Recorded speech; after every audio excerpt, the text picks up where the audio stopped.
There's a really good Star Trek Voyager episode I'd like to reference here. There's many, but this one I specifically want to highlight in this moment, called The Guide. And it's about faith and Captain Janeway, in order to save one of her crew members, who has been injured in a holy place, needs to be guided by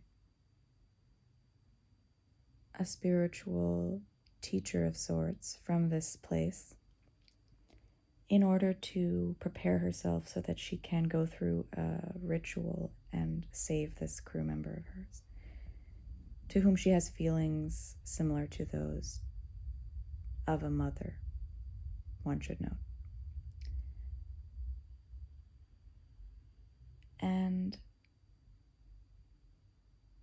the whole episode, the guide is basically kind of watching her, and Janeway, Captain Janeway, is making up these challenges and interpreting out of what the guide says that she has to go through all sorts of endurance tests and difficult tasks to prove herself. When that's all coming from her, the guide is empty enough, Buddhist empty, not the English word empty, implying something should be full, but empty as in ephemeral. More like, the guide is empty enough to not be reactive, but reflective. So all she does is reflect Janeway's struggle. And Janeway puts herself through all of this crazy stuff, only to realize that that was never needed. And that is a good metaphor for this process. Star Trek has a lot of problematic enlightenment notions, both on the scale of all of humanity and on the scale of the individual. But this, and especially Voyager in general,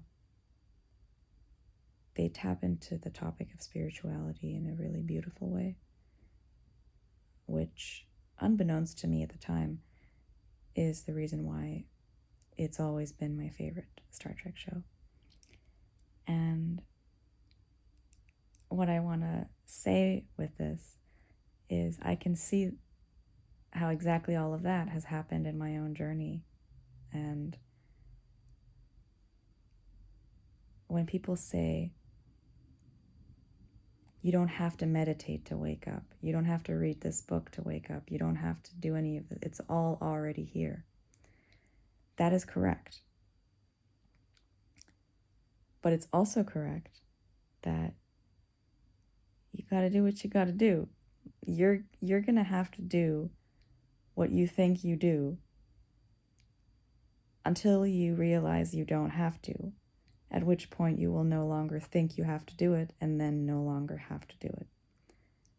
But while you're convinced, ain't nothing nobody can say. I heard all of those sentences, and in those times I still was forcing myself to do things, thinking I needed to, when I didn't. And only now that some of these are falling away, and I'm seeing how it was never necessary, only now can I not need to do it.